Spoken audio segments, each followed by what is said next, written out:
Yeah, good evening, everyone. It's Viz, the Austrian economist. Not because I'm because the Austrian School of Economics, but yeah. But anyway, I have with us Paul from Cecilia Support. He is from London, if we call him London Paul. And Paul is going to break down for us all the wonderful things that is happening throughout the world. And with that being said, also check out our paid sponsors, mycbdedibles.com. Mycbdedibles.com. Get all your CBD edible goodness in one place, whether it's doggy treats or delicious coffee. That's the place you need to go to get it, folks. mycbedibles.com. And Paul's website, theseriousreport.com, theseriousreport.com. For less than the price of a latte, frappe, macchiato, mochaccino, lippy latte with a double shot of espresso, you can get yourself daily briefings from the Serious Report by London Paul himself, breaking down the geopolitical, geostrategic play-by-play. Paul is strong medicine. Paul is strong medicine. He comes with a warning label. He is rated R for reality. So that being said, Paul, what's up, buddy? Well, where do you start? Well, first off, great to be on as ever, and thanks for everyone who's obviously listening and who hasn't cut off immediately within the first 10 seconds. So that's progress. But yeah, I thought we'd start with something that I kind of dug out. It actually cropped up in a Twitter conversation with someone who, well, because I was always made this statement that the Exchange Stabilization Fund, i.e. the US Treasury, controls the Fed ever since its inception. And there's a way of absolutely eloquently proving this to be true. And it revolves around, and everyone knows this, that there was the Executive Order 6102, which was in 1933, which was US people have to surrender gold coins, gold bullion, and gold certificates to the Fed. And for some strange reason, most people's understanding stops at that point and goes, well, there you go, the Fed seized control of the gold. Well, that's only half of the story. The other half of the story was in January 1934, the Gold Reserve Act required all the gold coins, gold bullion, gold certificates that were held by the Fed then had to be surrendered to, yes, the US Treasury. So the Fed had to give all this gold up to the US Treasury. And what came out the back end of the Gold Reserve Act? The Exchange Stabilization Fund, which was established by the US Treasury by provision in the Gold Reserve Act. QED, there's your answer. Yep.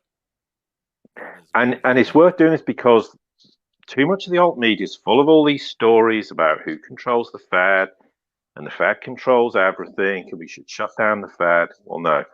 If you want to shut anything down, shut down the Exchange Stabilization Fund. Correct. Which is controlled by the US Treasury, and the US Treasury controls the Fed. And then you start to deal with the problem.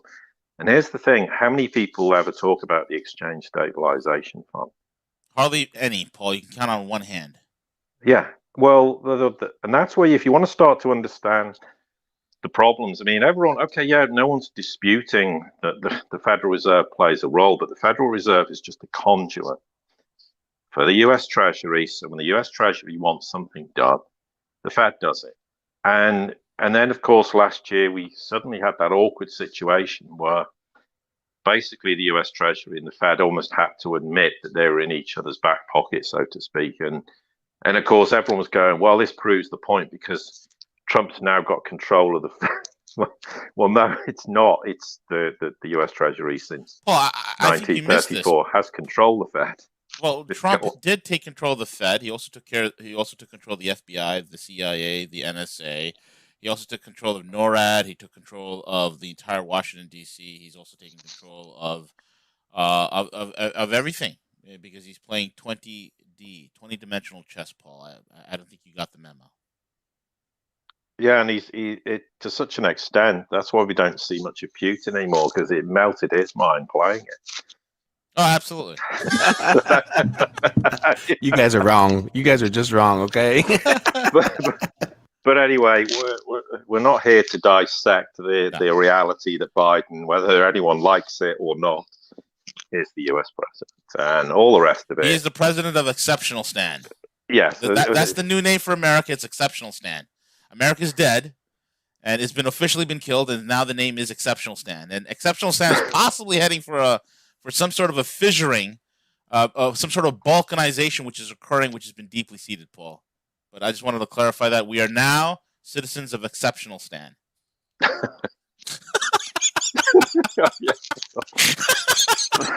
Regrettably true, but I think a good point to start as well, and this is something that's worth discussing, because everyone has this idea of what the deep state is, or the cabal, whatever you want to call it, and somehow there's perception that it's this all-seeing, sort of like 20D chess game where there's all these people who sit at the head of something and they're all moving chess pieces around the world, and they control everything, and that's how the world operates. Well, it absolutely doesn't do that. It never has done that. It never will do that. That's why there's no going to be ever global governance of anything, because it was never a reality. As Putin rightly said at Davos, of all places, that the unipolar world basically never existed. They tried to make it happen and it failed, and it's now effectively consigned to the dustbin of history. Well, absolutely true. But here's effectively, in a very crude sense, how it operates. You have, I call them like spheres of influence. So an obvious one is the military-industrial complex. So that has its own sphere of influence, what it wants to achieve, which is primarily it wants to sell as many arms to the world and convince the world that China's a problem, Russia is, Iran or North Korea, or anyone else you want to fit into that category. And principally, it's just to sell arms. Now, that could either result in wars, which they don't really care whether there's a war or there isn't. But ideally, it's good to have a kind of quasi-war, which means that it never gets resolved. I mean, Afghanistan's a great example. 20 years later, here we are, nothing's ever been resolved, but it's a great way just to keep selling arms and keep this perpetual state of war going. And you've made this point in the US's history. How many years has it actually not been at war in some context or other? So that's one big sphere of influence. So, but it also, these spheres of influence coincide at some point. So, good example of this is Syria. Clearly, there's an overarching way that they want to keep a war going to some extent, because they can sell arms and they can arm the opposition, or to fight the Syrian forces in Assad. But the principal reason it was energy pipelines. And Assad, where you're not putting energy pipelines, so there's an economic cooperation consideration. So therefore the two worlds collide at some point, and therefore they cooperate, rather like the financial system. That's the other thing. Banks are a conduit also of the US Treasury, effectively, via the Fed, in the sense that banks fulfill certain functions. As a trade-off, they're allowed to go and speculate and try and make some money and invariably blow everything up in the process of doing it via investment banking. But predominantly, they serve as a function. And then they kind of overarch all these spheres of influence. So if, for example, I don't know, the United States wants to arm a bunch of ISIS terrorists, then there's a way that the banking system can make sure that transaction happens and no one sees it in reality. Well, not you and I or most other people. Or here's the other thing, banks are used to launder drugs money. And how often have we seen in recent years banks being busted for dealing with cartels? Because they serve those functions. So they're just basically a conduit that will allow all these businesses to do whatever they want to do. And then, of course, you have corporations whose sole objective is to make as much money in any way, shape, or form, legitimately, illegitimately. So they obviously serve an interest. So in very broad terms, there's some big spheres of influence. Well, the thing with the United States now is, because it's in this state of collapse, these spheres of influence, who once always cooperated on things, are no longer cooperating the way they were, because it's like the need to survive effectively. So this is why we're now seeing, obviously, be careful, because you might get a strike for saying this, but tech companies, great example. Tech companies suddenly peered their head over the parapet and started trying to wave their kind of control far too much. And for all the reasons everyone knows previously, we don't need to get into discussing what went on during the election and what how they were just striking every channel off with, and et cetera, et cetera. Everyone knows this. This is an established fact. But that doesn't mean everybody inside all these spheres of influence are happy that the tech sector are overexerting their authority, as witnessed by the fact that you've now got Wall Street saying to the Biden administration, you need to rein the neck in of the tech sector. There's an example where part of the corporation sphere of influence is now at kind of loggerheads with Wall Street. The coexistence is breaking down, and that's partly because certain sectors want to overemphasize their level of importance. They want to assume control because they see the empire collapsing, and therefore these spheres of influence start to be in disagreement. And therefore that creates enormous conflicts of interest. I mean, and here's a great example why we've never seen this in history. We're now at this point with regards to China, where there are such enormous conflicts of interest, because on the one hand, you've got the military-industrial complex who wants to expand operations to the South China Sea and Southeast Asia. It wants to put more troops in the likes of South Korea and Japan, put more missile technology there, missile defense systems, and all pointing at China. So the military-industrial complex is going, well, this is a great opportunity. We can sell, another $1 trillion of arms to buoy our business sector, because we'll be fine, because everyone always needs wars, and so therefore our sphere of influence will only grow in this chaos. And then you've got the financial sector and the corporations going, hang on a minute, we've got a big presence in China, particularly US corporations. And you've got increasingly the US financial sector who's looking at the US going, well, it's collapsing, and going to China. We need to get into China. We want a piece of this enormous new consumption market. And you're opening up the financial services sector. We want a piece of that. So they're going to the military-industrial complex. Hang on a minute. We're trying to take investment decisions and to invest in China, and you want to point more missiles at them. And of course, in history, the US has never done this. It's not like everyone was piling into Russia from the United States to have business interests there, or there was already an established, US presence in Russia. There was nothing there. So corporations and the financial sector didn't have anything to lose by the US trying to put more and more military bases on the border of Russia and terrifying the Baltic nations that Russia's going to invade every 5 minutes. So this is a totally new precedent.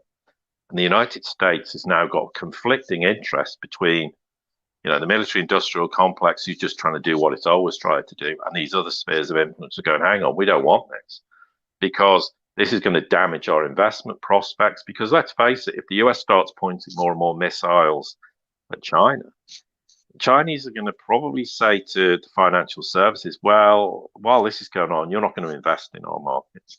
And they might start to say to the US companies, we don't want any more of you coming in. In fact, we may start kicking some of you out in retaliation for this. So the world's a very different place. And this is why I said this idea of this overarching, omnipotent, controlling influence in the world called the deep state cabal, that isn't how it operates. It's never operated. Again, it's just one of those gigantic myths, along with all the other gigantic myths that the alt media has been portraying to people for longer than I care to remember. And it's about time this nonsense ended. Paul, real quick though, in terms of the deep state and that general terminology, I mean, there are things that are occurring in terms of shaping U.S. policy that is really outside of the U.S. government. I mean, if you look at the U.S. foreign policy, there is some a force there, whether it's a military-industrial complex or whatever, that shapes these policy that we continue to see, regardless of whether it's a Democrat or Republican candidates in office. I mean, look through history, right? Syria, the intervention policies, those things are determined by not the political office. They're being told exactly what to do. Yeah. Absolutely. That's what I've just said. That the spheres of influence are just independent of politics. The politics is just, the the front to convince, Americans or the British that you actually have a democratic government that you can kick out every 4 years or 6 years or whatever, 5 years, whatever it is. Yeah, of course, that's the illusion. But yeah, these spheres of influence are the omnipresent, thing that drives internal government policy and external. They're not. I mean, the internal policy is now becoming a massive headache as well for these spheres of influence, because while the Fed was able to keep QE and zero interest rate policy, what ring fenced off in terms of just putting it in Wall Street, the banks, everything was fine because they could just keep pumping trillions into it. Okay, they're creating enormous bubbles that eventually will blow, but they think they can deflate the bubbles and normalize everything.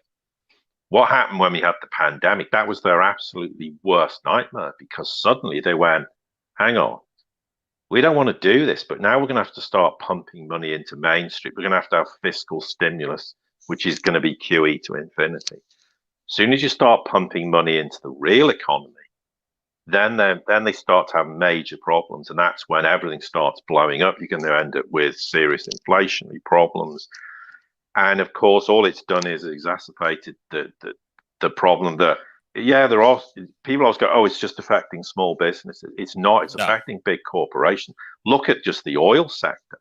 I mean, all these big oil companies now in big trouble. So this is affecting everything, and the one thing the pandemic did is shifted the goalpost away from ring fencing it inside their sphere of influence. And unfortunately, it's now being put in the sphere of influence, which is 350 million Americans. And that is 67 million people in the UK. That's an entirely different thing over which they can't control, they can't influence, because let's face it, they don't know how 350 million Americans are going to react when everything starts to unravel and unwind. And that's where the whole dynamic changed. But yeah, you're right, CJ. There's always this illusion with government. But these spheres of influence have cooperated for decades. But because the empire is collapsing, because US as a hegemon is obviously dissolving, the dollar's disappearing, the world reserve currency status is going away, and you've seen the rise of the East and the collapse of the West. The whole dynamic's changing because these spheres of influence who coexisted didn't always agree. In fact, often vehemently disagreed and disliked each other, but they realized there was reasons to cooperate because they can mutually benefit. They're now seeing the end of the empire, and they're going to start cutting each other's throats because they're going, well, it's a desire to survive. That's why the tech companies have gone completely off the deep end and trying to assert themselves. Wall Street's not happy about this. We're seeing the military-industrial complex wanting to assert itself in the Far East, and the banks and the corporations are not happy about that. There's no peaceful coexistence, but that always what happens. But the only benefit is that these big spheres of influence will just chew each other up and consume each other in their desperation to survive.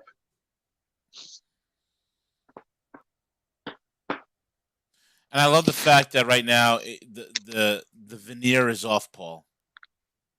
The veneer is off, and the best part of the best example is when they are putting out tripe, absolute tripe. The U.S. forces are once again in northeastern Syria. They're there to hunt ISIS. They're not there protecting Syrian oil fields. Meanwhile, there's a picture of an MRAP with a Syrian oil well right behind it. I mean, this is the level of stupidity that I marvel at, and they've had this illusion going for so long. And Paul, I think you said it best. We're gonna have a lot of bureaucratic infighting, because what is the damn deep state? The damn deep state is the permanent bureaucracy, and it is a bureaucracy this parasitic bureaucracy that has been existing in the United States for several decades. And now you're going to see this bureaucracy fissuring, eating each other. You're going to see a lot of infighting. Why? Because the jig is up. The money is about to dry out. The punch is being taken away from the party, and the music is about to stop. And there's not many chairs for these idiots to sit in, Paul. Yeah, no, absolutely. And I mean, here's a great example. We can sort of diversify a little bit. I'm not going to get into the whole, sort of market machinations of what went on with AMC and GME. But what was interesting is there was this big explosion of interest suddenly in the silver market. And obviously, we know it's probably the most manipulated market in the world in terms of all the paper manipulation. And a fair number of people understood this, and had a grasp of what was going on. But suddenly, what happened? There was a big explosion all over social media. Okay, I don't agree necessarily with everybody's stance on it, but on what they were trying to achieve. But the important thing is it raised people's awareness of the enormous fraud and corruption that exists in the financial system. It started to raise people's understanding as to why silver and gold are so heavily manipulated. As I said, preserving the strength of the dollar, even if it's an illusion now, is a matter of national security. So they will do everything to preserve that, including assassinating Saddam Hussein, killing Gaddafi, the list goes on and on, regime change or wherever in the world, because you have to do everything to preserve the dollar. So one of the biggest symbols of the collapse of the dollar would be, just for argument's sake, if gold was $2,500 tomorrow, that's going to send the biggest shockwave, because that will make big institutions go, I've got no confidence in the dollar anymore. And they'd start wanting to invest in gold, for example, because they would see that was a signal that the dollar was no longer the world reserve currency in their eyes. It's a sort of, I'm not saying it's 2,500 per se, but let's just pluck an arbitrary figure. That's why everything's done to suppress the price. Silver's exactly the same, because obviously there's that correlation between gold and silver. But there's a big silver squeeze going on. It got a lot of traction. It's got a lot of people interested. There's people now starting to question the financial system. I mean, I know from people I deal with who I would call conservative investors, who didn't believe any of this, but then started to look at it, and they've gone in touch and go, okay, I now get what you're saying. Now they're extremely worried about investments they've got elsewhere. And that's part of the process. The financial system is a really tangible way to make people see what is really going on. Correct. It's a great way to open the Pandora's box and them to jump in and go, okay, well, what is it that is actually going on? So these are great mechanisms to wake people up to the reality of things in terms of how the financial system works, how it operates, how prices are manipulated. And it's not just gold and silver. There's a whole bunch of other things, as we know, whether it's the Forex markets, derivatives, it can be commodities, it can be absolutely anything. But it's a good starting point to make people understand that there is these fundamental problems. Now, I'll say I don't agree with the strategy of everything that's gone on, and there's people who are going to try and profit out of this as well, which I find a bit concerning. But anyway, that is what it is. We have no influence or control over that. But I do have concerns that that we have to be careful that people don't embrace this. This is the anti-establishment movement that's promoting all these things. I mean, dare I say it, but one of the greatest anti-establishment movements, which turned out to be nonsense, was the whole Q movement. So there's an example where millions of people embraced something that ultimately achieved nothing and was never designed to achieve anything. But if there's some tangible pointers, it wakes people up and makes them go, hang on. Yeah, I've invested for decades in things. Now suddenly I'm not too happy about this. I'm starting to see things differently. And that's a positive step. And that's why, as this whole illusion gives way to reality, there are all these tangible points, but as ever, things don't happen immediately. It's a long gestation period. And people are at different stages of understanding what's going on. But gradually, bit by bit, it's that process of demystifying what goes on inside the financial sector. Although, again, there's a lot of statements about that the alt media has been saying for years that's not reality either. Like a great one is the Rothschilds own all the central banks. They absolutely don't own all the central banks. That's just not reality. And people will point you to something that some Rothschild said 200 years ago, and you go, well, you do realize the world's moved on a lot even in the last decade. The world changed completely after World War II and Bretton Woods, and people will quote things in history And something that was quoted 10 years ago, 20 years ago, has no relevance today. I mean, it's a bit like people getting a picture of Kissinger going in the 70s to meet the Chinese and go see the Chinese are part of this one world governance. I mean, they need to appreciate what's gone on since that period of time. That was a cozy enough exercise to get China to try and become more westernized, which is why they allowed them into the WTO and moved all this trade, the manufacturing base of the US to China, was to suck them in and go, well, they'll behave themselves now. They'll do things how we want them to. And of course, China went, well, thanks for letting us in the WTO. Thanks for bringing all your business here. But by the way, we're not going to do anything you want us to do, because that's not how it works. And what reinforced that was 2008, when the Chinese lost all confidence in anything to do with Western financial systems, because they went, well, you've just blown everything up. So we're never going to follow any of your models, even if we're going to, which by the time we got around sort of 2000 mark, they'd long since gone, this is not a viable model. I mean, they looked at the whole dot-com bubble bursting around, well, this is just ludicrous, as it was ludicrous. Just throw tons of money at anything and everything, and pretend in some fifth dimension that this was ever going to be a technological boom, and which of course it never was. And that's the whole entire thing. If you look at 40% of the Dow, Paul, 40% of the Dow, those companies haven't even made any money whatsoever. But it's the illusion. And I'm starting to see that Exceptional Stan, the country that I live in currently, is nothing but a hall of illusions. It is a hall of mirrors. Whether it's, hey, invest in the .coms. Well, what does this company do? Really nothing. Why does it have a $100 billion valuation? Well, you just don't understand. This company provides blah, blah, blah. This is the lunacy. We have illusions and fluff, and people buy into it. It's remarkable, Paul. The other day I just got a little snippet of what was happening with this show trial of political theater and salaciousness that floats for politics here in the United States. And watching the Democrats put together a made-for-TV movie. I mean, it was Hollywood production quality. It was edited beautifully. And I mean, you would think that Donald Trump was leading the charge on Bunker Hill, okay? That he himself led a charge into the Capitol. I mean, all that was missing was some sort of a deep fake of Donald running into the Capitol building and breaking everything with a baseball bat. That was the only thing that was missing. So they put this out because they know that it's going to create an emotional response. It's going to create and continue the scandal, the salaciousness, the hysteria, and all the things that Americans are addicted to. You know what the Republicans did, Paul?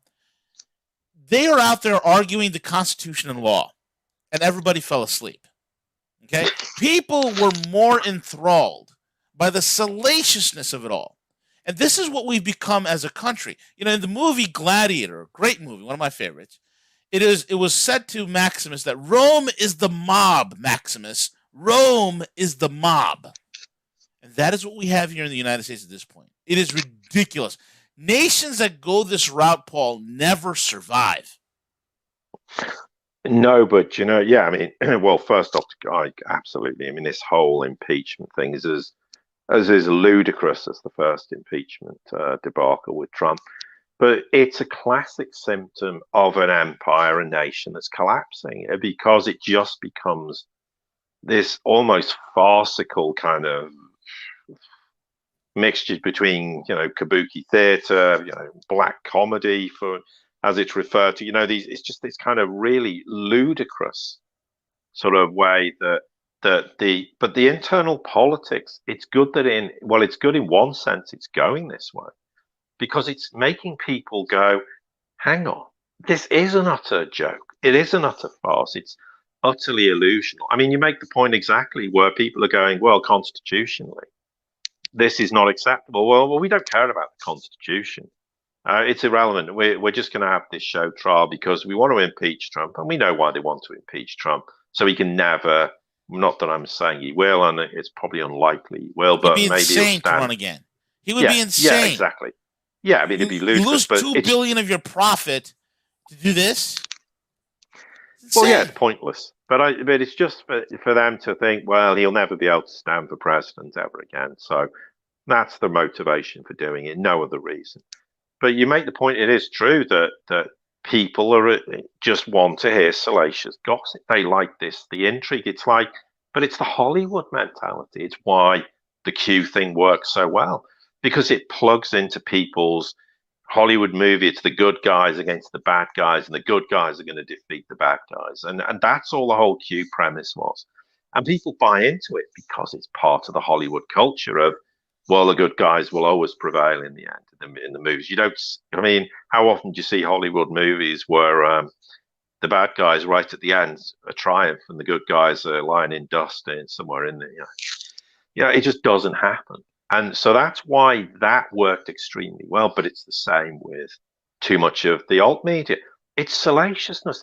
It sounds enthralling. It sounds intriguing. And it kind of grips people. But it's just entertainment, and it's not reality. I mean, it's like the world isn't the way it's perceived to be through the eyes of the alt media. This cabal isn't that way. Central banks aren't that way. No one's disputing there's evil, disgusting, despicable things go on. Of course they do. No one's doubting that. But it doesn't operate the way people perceive it to be. There isn't this grand hierarchy that's able to control things, because if they were that good at controlling things, Assad would no longer be in office in Syria. They would have won the Vietnam War. Afghanistan would have achieved its objectives, and it never has. And the list goes on and on. They would never have blown the financial system up in 2008. They would never have carried on doing QE and zero interest rate policy just to save their own asses. And ultimately, it's futile because they've destroyed it by doing what they're doing. And the idea that they're all sat there controlling this global pandemic and it's all centralized policy. Absolutely not.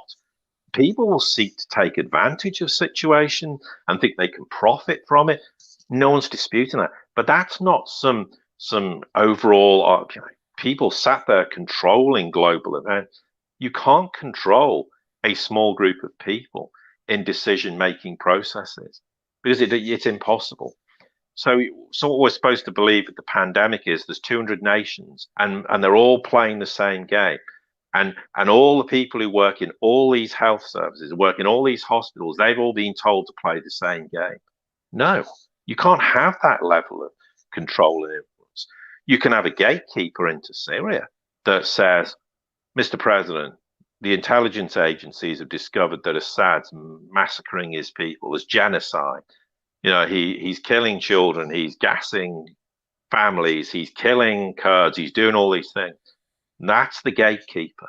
There's hardly anybody inside that system that you need to influence and change, their opinion to make them agree to go to war or agree to do whatever, like the business with Navalny and all that nonsense about the poisoning, because Russia, a clown, a literal clown, Navalny, an absolute clown.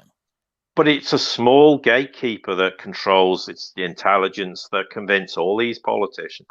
It's very easy to control with something like a pandemic that involves every person on the planet making individual decisions and multiple gatekeepers at every level of that process.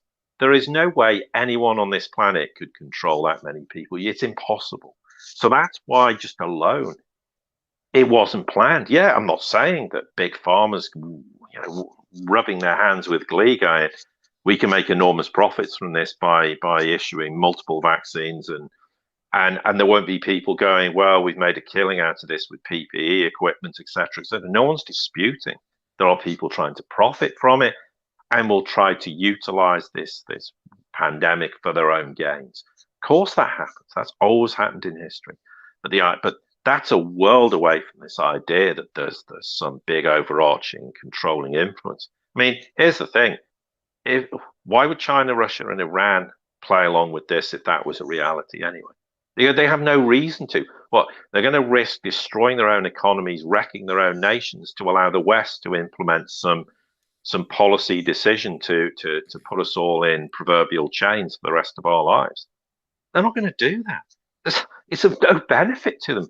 All it is a lose-lose for them potentially to do that. So of course they're not going to do that. And that's why I say there's a world of difference between how this cabal operates, or deep state, or spheres of influence, or special interest groups, and how they operate and how they function in the world, as opposed to this idea that, and when you strip away the idea that there's this global controlling influence, then you start to realize they don't wield this authority and power, because they don't.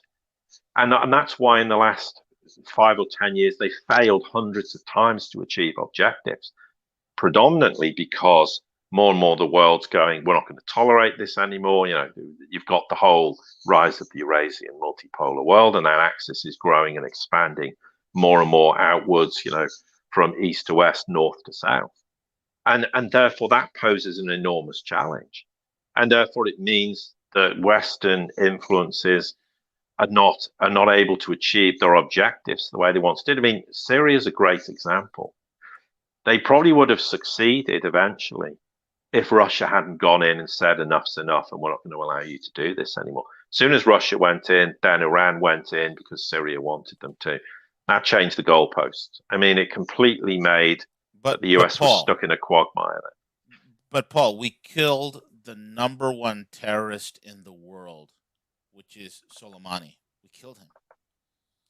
And when that happened, Paul, I literally put I face palmed myself and hit my head on the desk when that happened, actually, internally, Well, yeah, but that's, again, it's the act of an empire that's collapsing. It's desperation that makes them do something utterly insane. To put this in context, for anyone who doesn't know who Soleimani is, that would be like the Iranians going in and killing the US Secretary of State. That's how grave and serious a problem it is. But they did it to provoke a reaction. And the Iranians and talk about bad intel. Talk about extremely bad intel, because if people don't realize who Soleimani was, the guy was killing ISIS left and right. The guy, when the idiots and the morons in D.C., who are the most mediocre, depraved minds to ever have been born, to ever have been voted in, to ever have been appointed into positions of power, when these morons decided to go into Iraq on their nation-building quest, thinking that they could do to Iraq what they did to Germany and Japan, not realizing that it is a different world and a different class and caliber of people, that today they are flooded with mediocre minds with high levels of ego, Paul. And when that situation blew up on them and Iraq began to fail, where there was all sorts of terror vacuum that was created with all sorts of groups coming in, one of the stabilizing forces in Iraq was Iran. That's why a great deal of Iraqis love working with the Iranians. They're like, oh, this is great. And then the same thing was happening in Syria, folks. And Iran went in. They started to slaughter ISIS. That is the damn truth right there, folks. And the Russians were icing them as well. And what happens? Soleimani is a chief architect of that. And they killed him. They killed him because the intelligence agencies, which created ISIS, which is CIA, Mossad, and whatnot, okay, as well as Al-Qaeda, they needed to have this guy gone. And that was the message. Talk about bad intel. And Donald Trump, on bad intel, because let's be honest here, folks, there's no 5D chess here, just bad intel, went ahead and had this guy killed. This is ridiculous. You have to understand, folks, the Iranians and the Syrians were fighting side by side with with Syrian Christians, okay, fighting back against these crazy nutjob ISIS fanatics. And the architect of that, we just wiped out. How evil are we?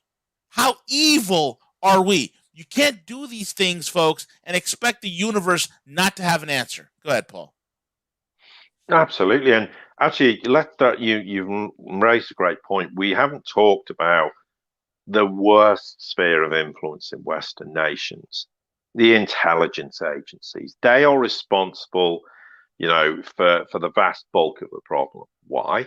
Because they'll create a situation where they'll, I mean, here's a great example. Just look at the thing with Russia and the Skripals first, where there was this claim that, Novichok, isn't like the common cold. But apparently, Russia decided to go in after effectively deporting Skripal to live in the UK, and then suddenly decided they wanted to kill him, and they used Novichok. I mean, there's 100 ways to kill someone, but why would you? It's like it's like leaving your fingerprints at the scene of a crime. You just wouldn't do it. But It's worse. and It's the West, leaving your fingerprint, your photo, your wallet ID, and your photos of your next of kin, Paul. It's worse than a fingerprint. It's well, insane. yes, exactly, yeah. That's something that the CIA would do. The Russian intel are too smart. Yeah, and so what happens is the West believes this, and it must be true. I mean, and the worst aspect of people in the West is they totally distrust their governments. But if they tell them Russia does something, or China, or Iran, it's the truth. I believe Orwell called that doublethink, Paul. Yeah. Well, I mean, so then we fast forward to obviously last summer, and here's the thing: the Western people have lapped up the idea that after all the really massive backlash in the world, really, okay, it was false that the Russians tried to kill the Skripals with Novichok, that somehow the Russians decided once again and failed with a deadly nerve agent to this time kill Navalny, and they decided to once again use Novichok, which failed. And then, having failed, they actually allowed him to get on a plane and go and have treatment in Germany. I mean, if you'd failed, would you have done that? No.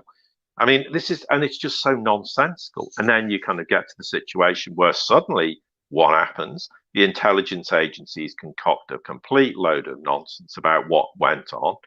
And everyone in the West believes it. And when the Russians go present us the evidence, it's like, well, we don't need to give you any evidence. We don't need to prove anything. And everyone in the West continues to believe this. And then they wonder why the world is in the mess it's in, why the world, in terms of US foreign policy and the backlash. Well, it's because the backlash has come because everyone's had enough of this. And it's the intelligence agencies who predominantly give the impression that all these things are happening. I mean, the greatest one, look at our intelligence tells us that Iraq has weapons of mass destruction. Well, that was a complete lie. And so how many other times have they lied to us with devastating consequences? And what's that done is that's fueled why the world's now rejecting the United States. It's rejecting the dollar. It doesn't want anything to do with the US because it's sick and tired of it. And if you talk about a really serious problem inside this deep state apparatus, it's the intelligence agencies, not just in the United States, but also in Europe, also in the United Kingdom, who concoct all these complete elaborate lies to justify why they should do all these things in the terms of Russia. Why do they do it? So obvious. They wanted to bring Nord Stream 2 to an end. They want to create more economic sanctions. And what happens? Navalny goes home, and then all these CIA protests start springing up all over Russia. There's another yeah, and that's another indication of a collapsing empire who thinks that, and they're telling people in the West, millions of people are protesting when in fact about as many people turned up at these protesters turned up at Biden's rallies. It is nearer the reality of what it is. But again, it's just creating this impression, and people in the West continue to buy this nonsense. And if you think about what goes on in Russia, well, exactly the same crap is said about China, and apparently China's doing all these things. At one point, China had a very checkered history, to be polite. They did despicable things, but they don't do this anymore. But no, this is going on. China's doing all these things all internally. They're massacring all the Uyghurs in Xinjiang and sticking them in all these concentration camps and all this kind of crap. And I can tell you, I've been there. It's bullshit. There is nothing there. It's an absolute lie. But everyone in the West believes it. Well, Paul. Yeah, go on. I talked to a friend of mine who has a roommate whose cousin works in the agriculture department, whose other friend is a janitor, and he went over to China and he witnessed organ harvesting right in the middle of the street. This guy was walking down the street. A white van came up, grabbed him. the van parked on the corner of a McDonald's and a Starbucks in Shenzhen, and within 15 minutes they threw the guy back out, and he was missing a kidney. Yeah, but this is the kind of this is how these stories spread, and look, no one's disputing that. But Paul, what do you say about the China, concentration camps? right? Here's what Verily, actually, yeah. but I'll let you. I want you to Go break on. that down. But that word, so Well, yeah. carefully marketed, so carefully concocted, and people don't understand where and who is behind that word that people are using for this. But go ahead, Paul. Yeah, look, here's the reality of what went on in Xinjiang. When it became obvious to the West that the Belt and Road was actually may have some mileage. Well, look at the geographical location of where Xinjiang is. It's the gateway out of China into the rest of Eurasia or Europe, and then out to the whether it's then down into the Middle East, et cetera, et cetera. So it's a pivotal point. The West wanted to hive off Xinjiang, which is an autonomous state, get control of it.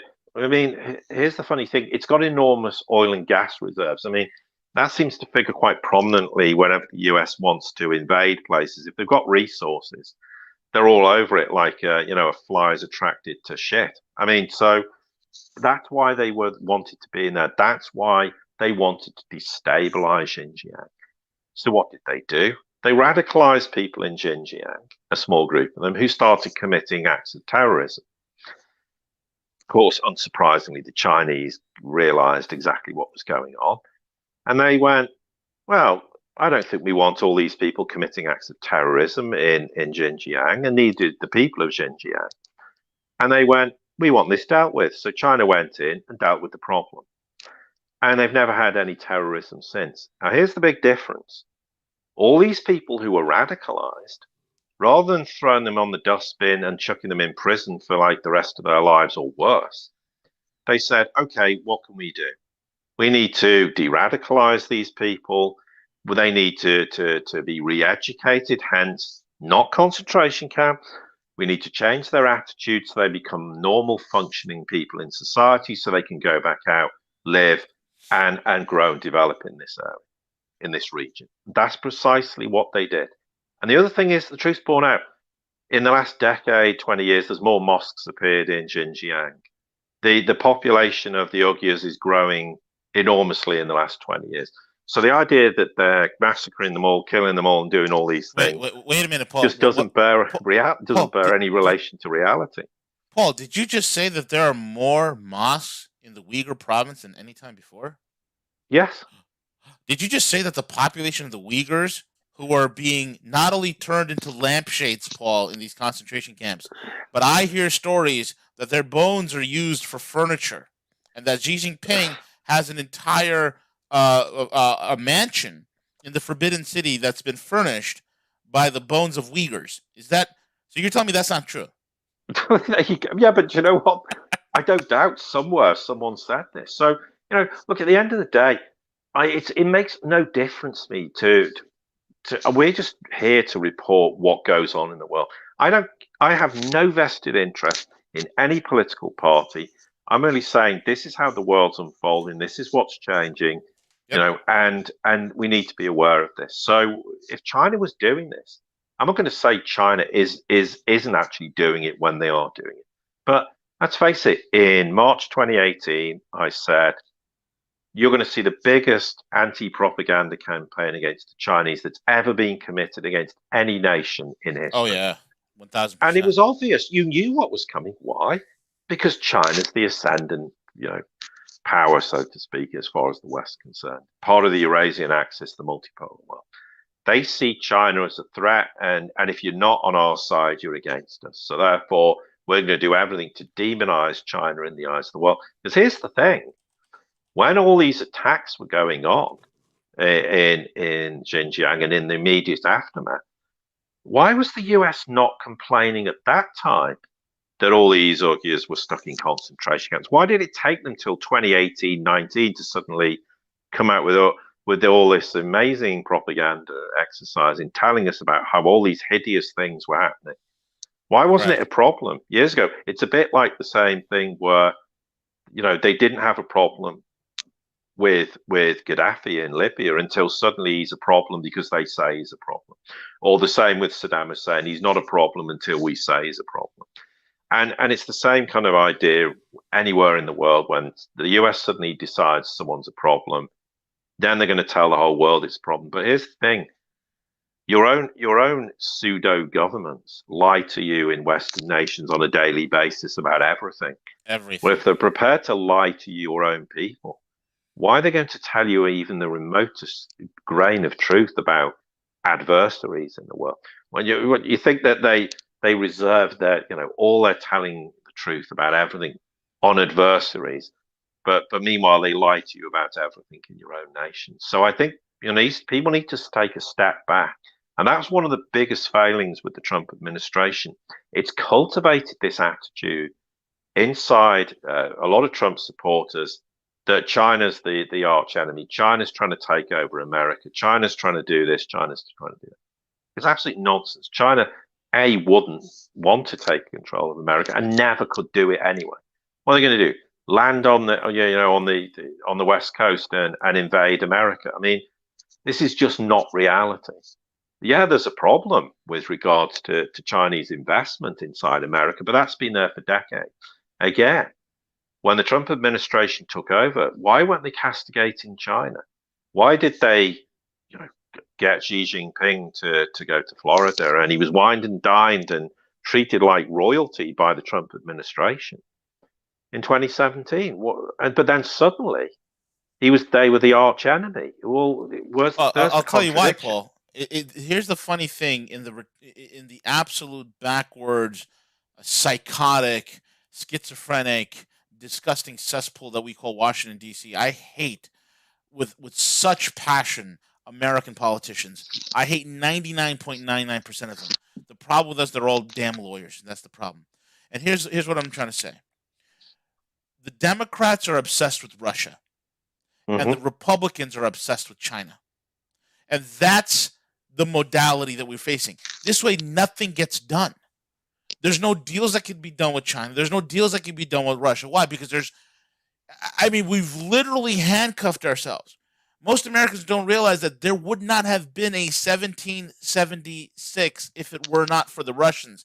Most Americans do not realize that Lincoln would have lost the Civil War in 1865 if it weren't for the Russians. Most Americans don't realize if it wasn't for the meat grinder that was the Eastern Front in World War II, America would have faced a different kind of Hitler. There was no way. That would have been a no-win situation against a much superior, better armed, technologically advanced German military. And this is what people don't realize. And it angers me because nobody can have an adult conversation in this country, Paul. It's absolutely disgusting how things have happened. Yeah, and that's the problem. If we want to resolve these problems, then we have to start to be able to have, as you say, adult conversations about what's really going on. Because, look, what's irrefutable is, and it wouldn't have mattered whether Trump was in office or Biden was in office, the US dollar is always going to be ground into dust. US hegemony is over, the dollar as a world reserve currency is over. The United States is going to have complete economic financial collapse, as is the UK, as is Europe. Let's not discriminate here. But the point is, knowing all that, we have to go, okay, what were the solutions? How can we dig our way out of this? Because at some point, someone in the United States will have to sit down. It won't be Bretton Woods, but that kind of thing, get all the major powers to the table and go, okay, I'm waving the white flag. It's over. What are we going to do to resolve this? Because you can't resolve this with war, because war's not an option anymore. You can't resolve it by bullying nations economically anymore. It just doesn't wash. So this bullying tactic, this US hegemony is over. So the sensible solution is we have this enormous debt crisis in the world. And how are we going to resolve this? What are we going to do? And people go, we'll just have a debt jubilee. Well, that isn't a realistic proposition, because someone will arguably say, well, I'm the creditor. If China hasn't got $1 trillion of treasuries. They've got probably 400-500 billion left now. Well, they're going to go, excuse me. I don't think that's how it's going to operate in the future. So, but there has to be sensible discussion that says, okay, how does the US dig itself out of this mess? It needs a devalued dollar, 20, 30, 40%. Okay, what's the ramifications? Well, it has a massive import market. So what that creates is massive inflation for all the goods the US imports. Well, that can't be a reality. Okay, what do we need to do to address this? How do we create this imbalance? What do you do to restore the manufacturing base to the United States? Because you can't click your fingers and make it happen overnight. So the US needs trillions of dollars. How's that going to be financed? Because you can't just print money. Because that's what Weimar Germany did, and look what happened in that regard. You simply can't print trillions of dollars to pay for debt because it's just going to end up like Venezuela. So, okay, who's going to finance this? How is it going to be built? How are you going to build up the US's manufacturing base and make it a strong pole amongst equals in a multipolar world? That is an enormous challenge. So instead they're hurling insults at Russia, hurling insults at China because some bogus intelligence agency officer or groups of officers have told everyone a pack of lies is extremely unhelpful. Because at some point, the adults in Western nations are going to have to sit there and address these fundamental problems. Now, you either can do it in a constructive way or it could become a very painful way. Because at the end of the day, what most people don't realize is China bailed out the West in 2008. It stopped the collapse. Well, China is not going to do that again. So you're going to have to reach some compromise and agreement as to how this works out. Now, the question is, do you want to have the country utterly destroyed and have 20, 30 years of absolute hell on earth inside the United States to try and recover? Or should we sit down like sensible adults and reach a compromise that says, yeah, it's a long process, but we can accelerate that process. We need to build trust. The US needs to bring all its military home, and then it's going to have to make major concessions to show the world it's not aggressive anymore. And then say, okay, how do we change things internally with the US to make it work for the American people? Because ultimately, that's the way the world's going. And if people say that's not happening, just go and look at Southeast Asia. Look at what's happening increasingly in parts of Europe. Look at Africa. Look at the rest of the world that's trying to change and adopt this new way of thinking and doing things. That's what the US has to do. So going around hurling insults and telling lies about the Chinese or the Russians is extremely unhelpful, because at some point everyone's going to have to sit down and reach a solution. And the more distrust that the Chinese and the Russians feel with regards to the American establishment, that is only going to make the resolution of this problem infinitely harder and infinitely longer. And ultimately, what do we care about? Okay, I'm not an American, but we want to see a far better nation for American people to live in. That is the only solution. So let's get away from just hurling all these ludicrous insults at people because they may be Chinese or they're Russian, or China's done this, or Russia's done that, or the Iranians are doing this. Let's just forget all that and start to say, okay, what is going to affect this change that will make things actually start to recover? Because the US will have to go through an enormous rebuilding process. And that was the biggest failure of Trump. When he came in, he was supposed to sit down with the Chinese and go, because he knew America was finished as a hegemonic nation. He knew the dollar was dead. He knew the US economy was collapsed. He said all this with regards to the US economy and unemployment before he became president. He knew this. If he'd had sat down with the Chinese in 2016, early 2017 and gone, I need $5 trillion to rebuild America. I need to rebuild all the infrastructure. I need to bring industry home. We need to find a solution. China would have worked with America. Do you know what now? America wouldn't have been in the mess it's in. And it wouldn't have had the world's reserve currency anymore, but it doesn't want that. It shouldn't need it. It only serves certain interests. It doesn't serve the interests World of the reserve American currency people. only works when you're in the paper fraud business. That's where it's more efficacious. When you have a strong physical economy based on production, you don't care if your currency is world reserve or not. Because what happens is that you have the industrial might and production to back up what your currency does, not some fictitious moniker that means nothing at the end of the day. Yeah, and that's the big difference with what's going on in the East and what I mean, and that's the other thing. You know, when China's, people say China's economy's never recovered in 2020. It's a load of lies.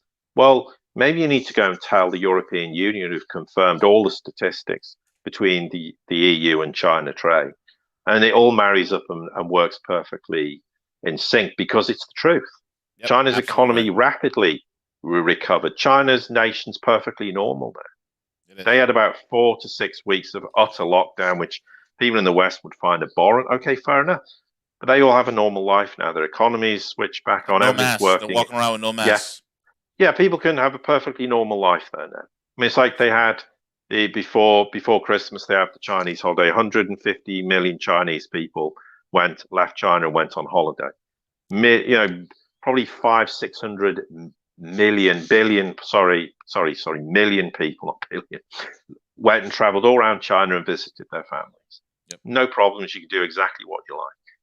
Very Well, well said. they obviously Paul, did something right. Paul, we got about 2 we did minutes. something, yeah, We got about 2 fundamentally minutes, wrong. so go ahead and give your closing thoughts, man. Sorry about that. Yeah, so look, I'm not standing up for saying China's the bastion of everything that's good about the world or Russia or anything else, but this is the reality. The world's changing, and we in the West have to adapt to that and evolve to it and make the necessary changes, and just accept the fact that if you give your pseudo government lies to you about, I mean, look, here's the thing: if the internal mechanism of the country creates an election which, let's be diplomatic, is at least dubious on some level and completely fraudulent on another, and we have the system that completely screws Americans over, then they're probably not going to tell you the truth about anything that goes on with their adversaries across the world, because they are adversaries for one reason: to enrich the military industrial complex, to justify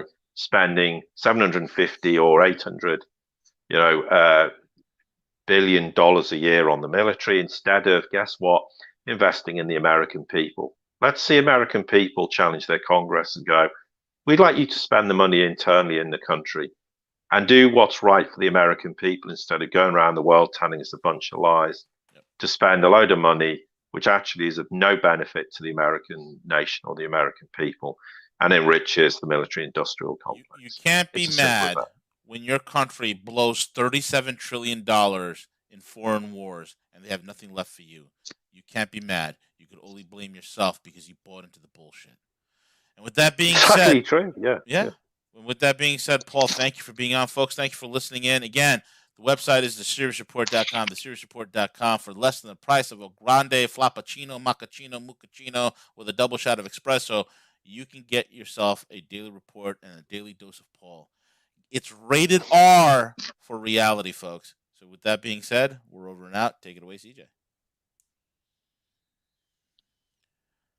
Paul, I just created